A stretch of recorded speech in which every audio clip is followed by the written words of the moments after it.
collaboration that went on with such ease happened because it was during COVID or post-COVID, and I think there was a paradigm shift in everyone's mindset as well.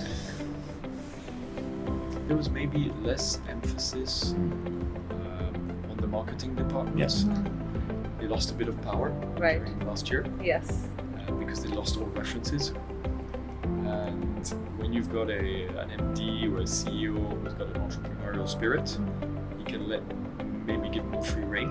But saying that, have you seen how creative Bulgari is being in the last how many years? I mean, have you seen how many Octa Finissimo they've come out with, and how many incredible variations in jewelry and serpenti and Baroque?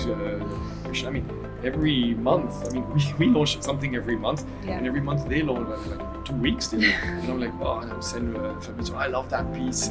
Yeah, we're two hyper creative companies. One is a mega brand, and one is a very small atelier. But we've got the same way of functioning. That was very amazing. I will tell you, I was a little bit scared. I was a bit scared of working with a mega brand. I thought it would be like designed by committee and you have to ask for 12 validations. It's absolutely not that. It's like boom, boom, boom. And credit to, again, Jean-Christophe Babin, who gives free rein to his teams. He says, okay guys, go for it. Yeah, we presented the sketch during the Zoom meeting, and after we prepare the proper renderings, and during our product development meeting, we say, Jean-Christophe, we have an opportunity, we have an idea to make a watch with MB&F, with Max, and this is the rendering. And Jean-Christophe said, beautiful watch, go ahead. No problem for us. Again, no drama. Very disappointing. No drama. I think it's for a Roman company. This is very disappointing. Yeah, I think at the end it's a mutual respect, and we like the things that the other brand is able to do. At the beginning, Fabrizio, I would love to have a watch with you, Max. Thank you. What can I add to that? Everybody knows the amazing products that MB&F is able to do, and they choose each time very unique collaboration and way to collaborate. So now I'm very happy, I'm proud because I am part of the F of the MB&F logo. Yes. And it's absolutely, we are super happy about the collaboration. So besides the lugs disappearing and the case being a little larger, are there any major changes to the aesthetics? Actually, he changed everything. Yeah. Okay. Completely changed the My case. expression. Yeah. He changed everything. No, the only thing which is actually didn't move was the movement. Yeah. Fabrizio, and that's why luxury is in details, high-end is in details. The whole case is completely different.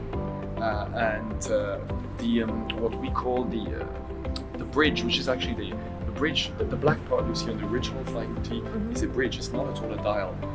Completely redesigned it in 3D to be able to put all the sertinage, snow setting, and the big stones. So everything had to be changed. The crowns had to be changed. The buckle was changed.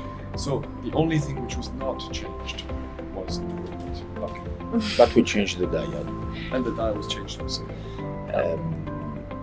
I think the lugs was the biggest constraints, because anyway you have to find now the way to link the bracelet, the leather strap to the case. The second point was the stones are very big.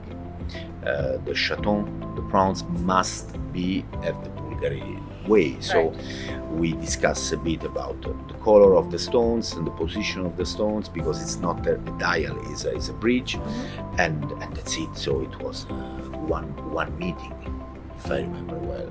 We made 3 or 4 meetings. The first one was to present the idea, but it was not absolutely what comes out in this way. The second one was to fix some point about the case design, and after we discuss about different topics, prototypes and timing. That's it. So what's incredible is that we started this project on Zoom in March last year. And the first time we physically sat down around the table with a product was in June this year, where they discovered the piece. So with our engineers had done the whole R&D based on the designs. Of course, we're sending plans and things back and forth. We did all the 3D prints and things like that, validated, sending to Dubai, to Neuchâtel and everything.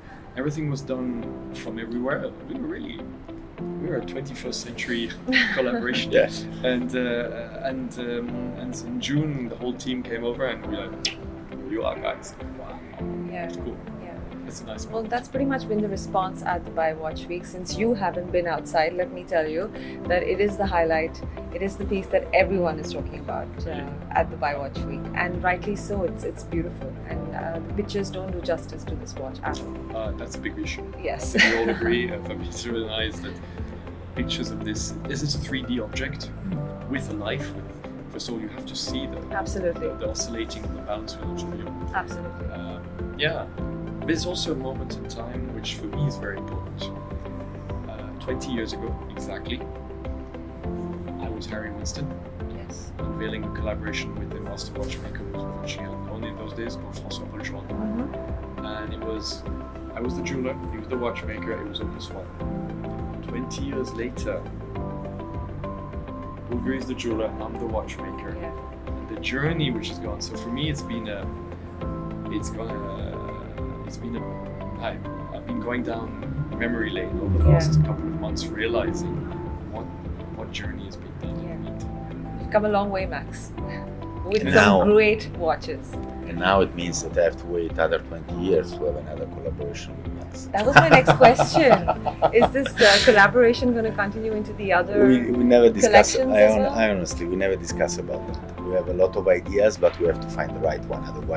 Otherwise, I think it doesn't make sense So- for us. But You don't want to disappoint. Part of the beauty of this was the amazement, the shock, Yeah.